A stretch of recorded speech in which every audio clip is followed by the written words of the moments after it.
Olá a todos, que prazer estar aqui. Meu nome é professora Anete Marum, sou nutricionista formada há 24 anos, sou especialista, mestre e atualmente sou matriculada pelo Departamento de Fisiologia da Nutrição no doutorado pela Universidade Federal de São Paulo.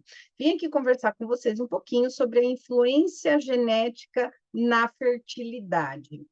Vamos, então, fazer uma breve introdução, né, sobre o que é fertilidade, sobre um pouquinho essa idade reprodutiva da mulher, até que efetivamente a gente chegue à genética e discuta um pouquinho sobre a influência genética nisso tudo.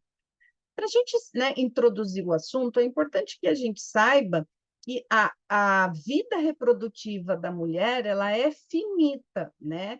Então, com o cursar da menopausa, que acontece em uma média de idade aí de 50 a 51 anos, né, conforme a literatura científica, ela se torna finita.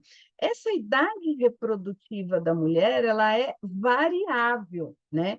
E depende, como a gente falou, da genética, de condições até mesmo intraútero, de como essa mulher se cuidou e se dedicou no decorrer da sua vida à sua saúde, e de outros fatores que a gente vai ver aqui nessa aula. Então, a vida reprodutiva feminina, ela se inicia na menarca, que tem uma idade, né, em média de 11 anos e 7 meses. Também existe uma idade média para a transição menopausal, né, para perimenopausa, até que efetivamente as alterações hormonais que acontecem nessa mulher curtam para o cessar dessa menstruação e as alterações, junto com o cessar por um ano dessa menstruação, fecha o diagnóstico dessa menopausa. Ao longo da vida, né, a mulher ela tem alterações hormonais durante o seu ciclo menstrual, né, que é em média de 28 dias. Algumas mulheres têm um ciclo maior, outras menor, mas em média, em 28 dias, existem algumas alterações, algumas fases, né, que justificam muito de alguns sintomas pré-menstruais que essa mulher possa vir a sentir. As alterações hormonais elas voltam a ser bastante significativas no período gestacional e na menopausa também. A gente tem uma queda muito significativa de estrógeno, né, de progesterona, que nesse artigo aqui é super interessante, porque essa parte cinza aqui, ó, ela significa enxaqueca. Então, algumas mulheres, elas na queda, né, do estrógeno e da progesterona, cursa com picos e com aumento de enxaqueca, tá? Entrando no nosso assunto, né, que é fertilidade e pré-concepção, a fertilidade, ela tem uma definição de que é a capacidade natural de um indivíduo de produzir uma gravidez através do método natural da relação sexual. Um casal deve alcançar a gravidez dentro de 12 meses de relações sexuais regulares, desprotegidas, em uma mulher com idade menor do que 35 anos. Esse é o esperado. Então, muitas vezes a gente atende pacientes ou a gente conversa com amigos, com pessoas que estão tentando, né, por meio das relações de método natural, engravidar e não conseguem, estão nessa tentativa por 3 meses, por 4 meses. Segundo a literatura científica, isso ainda é normal, né, até 12 meses. Aproximadamente 15% dos casais terão infertilidade de fato, né? Não conseguirão, não terão sucesso né, no que é desejado, que é a gravidez, tá? A infertilidade ela é um problema de saúde global que afeta milhões de pessoas na idade reprodutiva. Segundo os dados da Organização Mundial da Saúde, os dados sugerem que 48 milhões de casais e 186 milhões de indivíduos têm infertilidade em todo o mundo. E essa infertilidade, como a gente vai estudar, né, já já, ela pode ocorrer tanto por fatores femininos, quanto por fatores masculinos, como uma combinação entre os fatores masculinos e femininos, e também pode ser inexplicável. Então, a gente tem em todos os artigos científicos que eu já li, eles concluem, todos citam que existe sim uma infertilidade que não consegue ser justificada, né, pela medicina. Então, muitos conhecem casos onde a mulher, ela estava, né, o casal estava tentando engravidar e aí adotou uma criança e depois ficou grávida. Ou estava, né, na tentativa da gravidez, não conseguiram, e depois, quando desistiram, estava com um tratamento, né, artificial a ser feito agendado, conseguiram. Então, assim, algumas coisas nesse sentido acontecem, os artigos trazem que é possível, mas não conseguem trazer a justificativa, tá? A fertilidade feminina, né, no que diz respeito a fatores intrínsecos, segundo a literatura, ela está associada, né, a endometriose, pode causar a infertilidade, oligomenorreia, que são ciclos irregulares, né, de menstruação, doença uterina, doença tubária, amenorreia, que é a ausência total, né, da menstruação, cirurgias do ovário, quimioterapia e radioterapia. Esses são alguns dos fatores que não seriam modificáveis, né? Que são fatores intrínsecos. Quanto aos fatores modificáveis, está associado à infertilidade o baixo peso, a idade. Então, os artigos eles são unânimes em dizer que mulheres abaixo dos 35 anos, elas têm uma idade, né, uma capacidade fértil maior. A obesidade está relacionada à infertilidade, o tabagismo, infecções sexualmente transmissíveis e o consumo de álcool, tá? Hoje em dia, muito se discute o estilo de vida como um dos principais influentes né, na infertilidade, né, como mecanismo de estilo de vida. No que diz respeito ao excesso de peso que grande parte da nossa população apresenta, os mecanismos do excesso de peso, da obesidade envolvidos, né, ligando a obesidade a uma deficiência reprodutiva, acontece muito pelo mecanismo da insulina e de adiponectina, né? Então, quando a gente tem uma condição fisiológica ideal, a sinalização que acontece, né, para a fertilidade da mulher acontecer, que é o hipotálamo sinalizando a hipófise, sinalizando o ovário a produzir os hormônios femininos, né? Então, essa via ela acontece de uma forma adequada. Quando existe a obesidade e a resistência à insulina ou diabetes tipo 2, né, a presença da insulina consegue influenciar no SHBG, que consegue influenciar na esteroidogênese. A adiponectina também consegue influenciar nos hormônios produzidos pela hipófise, como, por exemplo, no LH, e também consegue influenciar na capacidade de produção, né, desses hormônios femininos pelo ovário. Quando a gente tem uma obesidade, né, a gente tem tudo isso sendo menos eficiente, causando uma resistência à insulina ou até mesmo uma resistência à leptina. E aí isso influencia, né, já que esses hormônios relacionados a tecido adiposo ou né, a obesidade ao diabetes conseguem influenciar em hormônios relacionados à fertilidade, isso, né, vira um ciclo que se retroalimenta e faz com que influencie nessa capacidade hormonal dessa mulher e, consequentemente, na sua fertilidade. O estresse também, a gente é muito crescente a quantidade de artigos mostrando o quanto o estresse influencia na fertilidade, né? O aumento do cortisol consegue influenciar no GNRH, lá no hipotálamo, que consegue influenciar na hipófise e uma menor produção de LH e FSH, consequentemente, eu tenho uma menor produção de estradiol, e isso me leva, né, a uma infertilidade, tá? No que diz respeito à infertilidade masculina, alterações no número, na motilidade ou na morfologia dos espermatozoides podem estar acontecendo também nesse homem, né?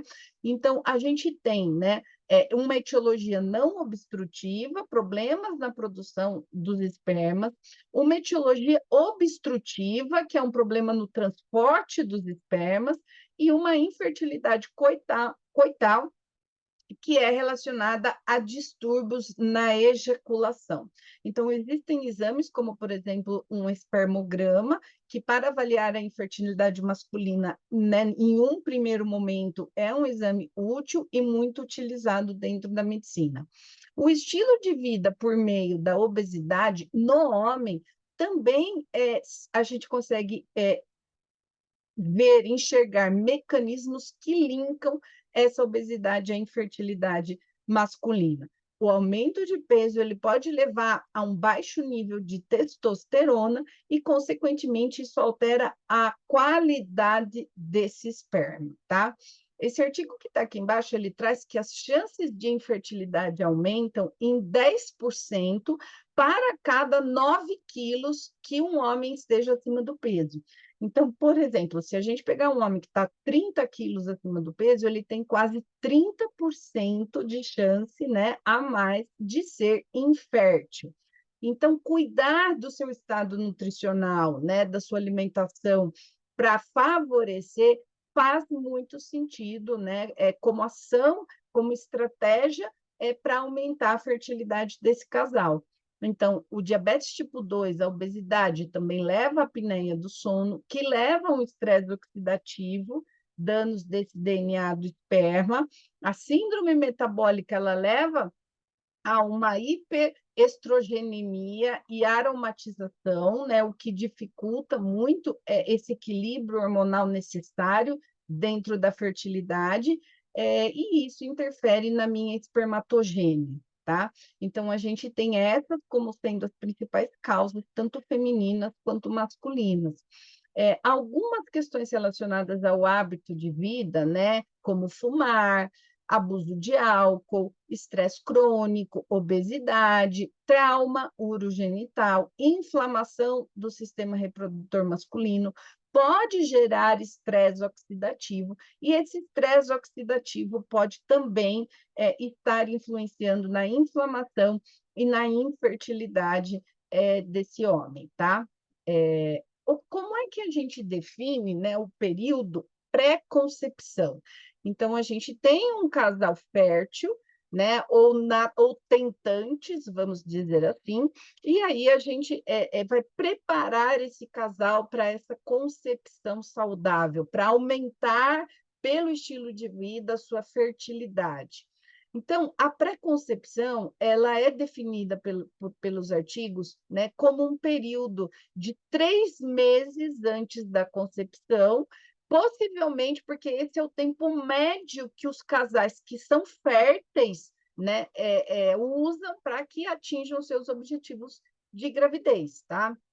Então, esse período de pré-concepção, ele deve ser muito trabalhado e utilizado para gerar resultados positivos na saúde desse casal, para que eles, né, principalmente a mulher, esteja apto a conceber essa criança dentro de um ambiente muito saudável. A gente tem diversos artigos mostrando que uma dieta saudável antes da concepção, esse preparo, estão relacionados a uma melhor qualidade, uma melhor fertilidade nas mulheres e melhor qualidade do sêmen nos homens. A ingestão calórica e proteica desequilibrada, tanto insuficiente quanto excessiva, né, responsável pelo baixo ou excesso de peso, leva a alterações de função ovariana, como consequente aumento da infertilidade. Então, é muito desejado que esse casal se prepare para fazer essa concepção.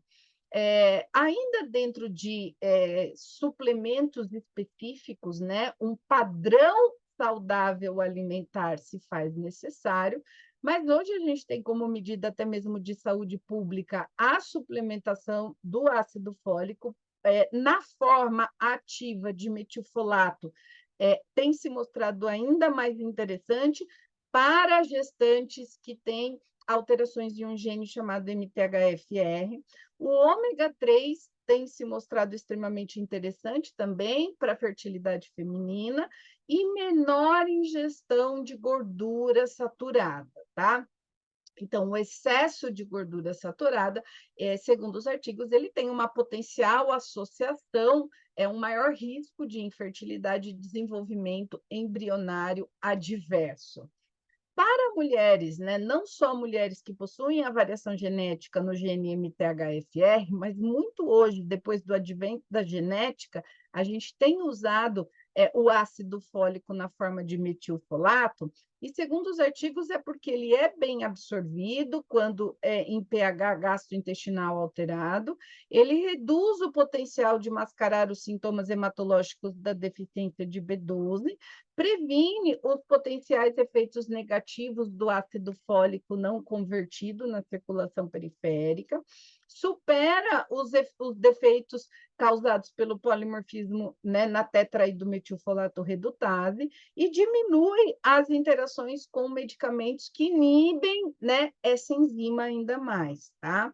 O padrão de dieta mais estudado e mais propício para a fertilidade é o padrão de dieta mediterrâneo, onde existe um plano de alimentação, né, saudável, caracterizado por uma alta quantidade de leguminosas, vegetais, frutas, azeite, cereais não refinados, consumo moderado, né, de vinho, baixa ingestão de carne e alta ingestão de peixes, tá?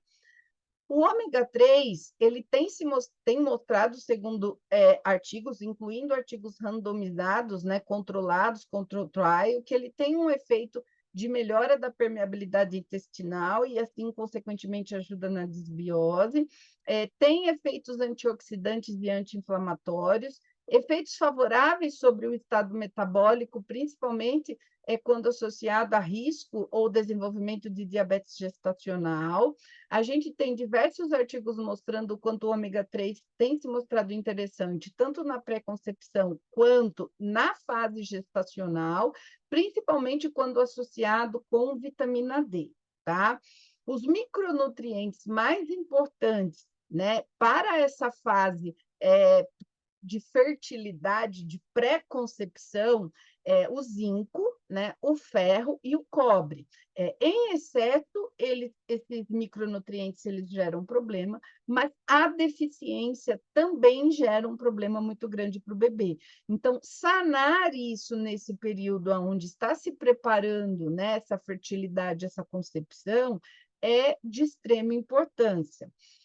Um composto que tem sido bastante estudado também nesse período de fertilidade é a coenzima Q10.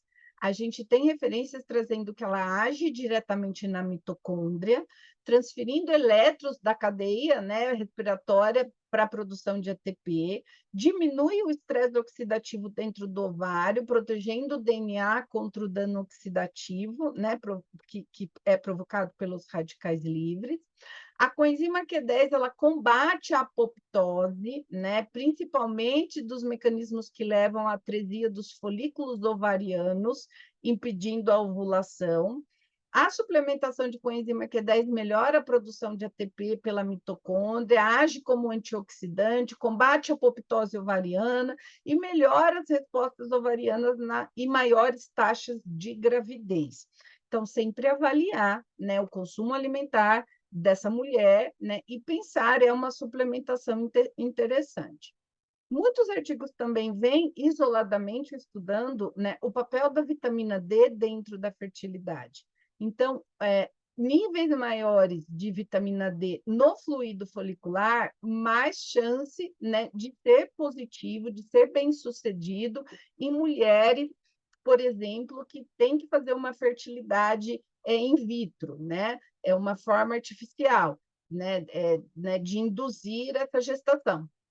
E mulheres deficientes de vitamina D, a associação é de menor desenvolvimento folicular após o estímulo ovariano, tá?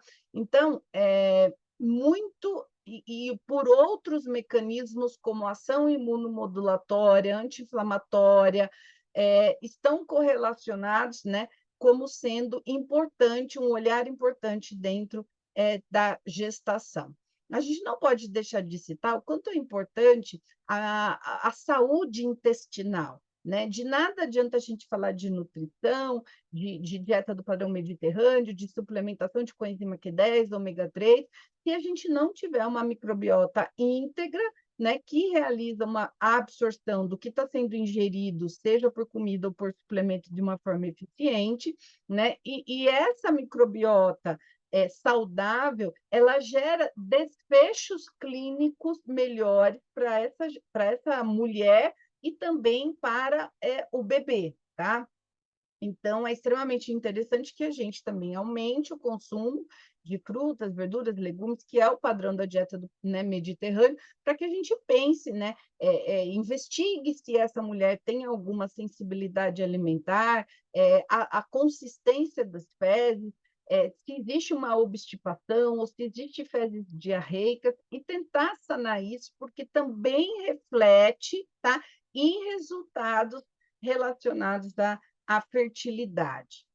E quando a gente está falando de genética, né, e saúde feminina, né, entrando especificamente na parte da genética, a gente tem alguns genes relacionados mais investigados, né, à menopausa precoce, à fertilidade, né, relacionada à insuficiência ovariana primária ou prematura, e também, falando em saúde da mulher, né, não só em fertilidade, há riscos de câncer de mama, câncer de ovário e câncer de útero. Então, realizar análises genéticas para tentar entender como esse corpo feminino, né, funciona ou acontece, tem se mostrado bastante interessante. Nós temos quase 30 mil genes, né, no nosso corpo, e os genes mais associados, né, à insuficiência ovariana primária são esses genes, né, esses pontinhos vermelhos que eu coloquei aqui para você nesses cromossomos. Então, ou seja, são muitos genes hoje sendo estudados. Então, vamos dar uma olhadinha.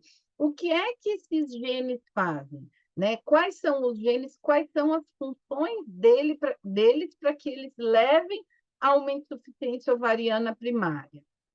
Então, olha só, variantes genéticas patológicas desregulam os processos meióticos que ocorrem durante a prófase 1, vou mostrar uma imagem para vocês, né?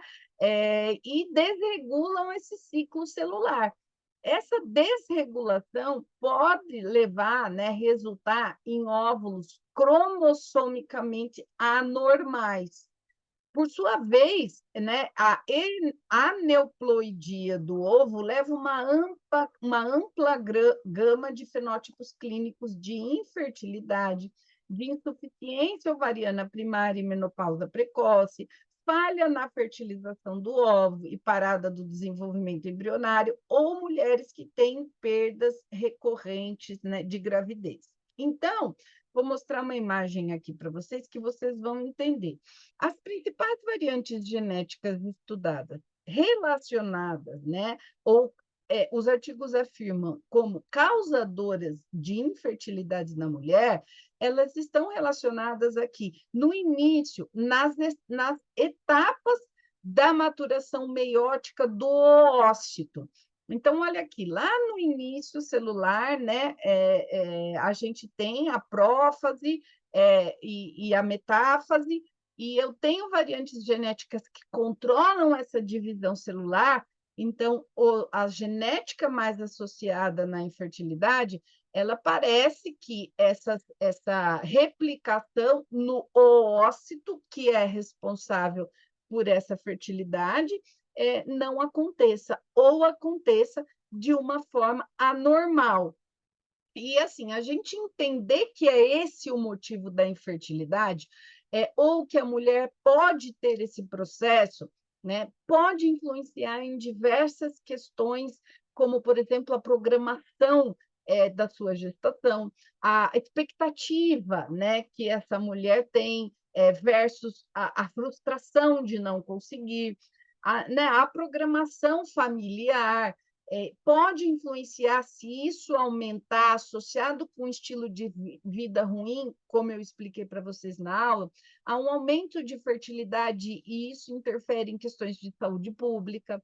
Então, a gente tem artigos como esse que eu estou mostrando para vocês, que mostram, né, o quanto a genética influencia desde a idade da menarca até a idade da menopausa em si, tá? Então, a gente tem aqui, ó, a variação na expectativa reprodutiva e da fertilidade feminina, ela tem implicações para o indivíduo desde a sua saúde, porque uma menopausa precoce está associada com um aumento de risco de doença cardiovascular, né?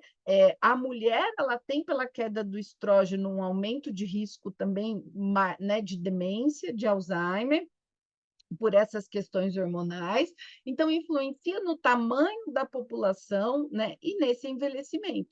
E essas variações têm sido cada vez mais associadas, né, à soma de um estilo de vida inadequado que essas mulheres né, vão tendo. Soma que tem essa genética, soma que é obesa, soma que é estressada, soma que tem deficiências dos nutrientes que eu citei para vocês, que são importantes no processo de fertilidade. E aí a gente tem esses fenótipos inférteis.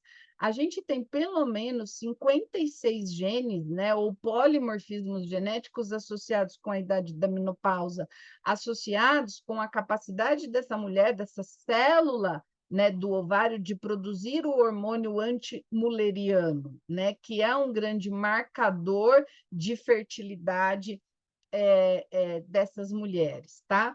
A gente tem diversos artigos afirmando que variantes genéticas contribuem cerca de 50% para a variação da idade na menopausa, né? E, consequentemente, para se tornar finito esse período reprodutivo. Então, quando a gente tem uma mulher que tem essa contribuição genética de 50%, e tem os outros 50% que são atribuídos ao estilo de vida de uma forma inadequada, são as mulheres que muitas vezes estão fazendo, né, uma menopausa precoce e uma vida reprodutiva ou se tornam inférteis muito cedo, tá?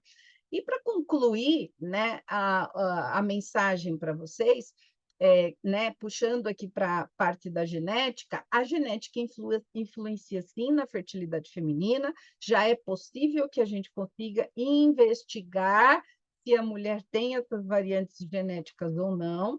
A genética influencia na reserva ovariana e assim na idade da menopausa, né, e na sua fertilidade.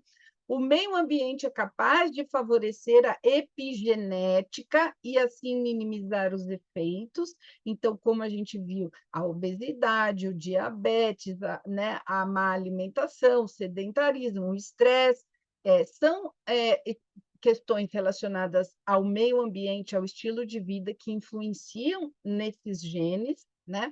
A genética, ela influencia em níveis hormonais femininos.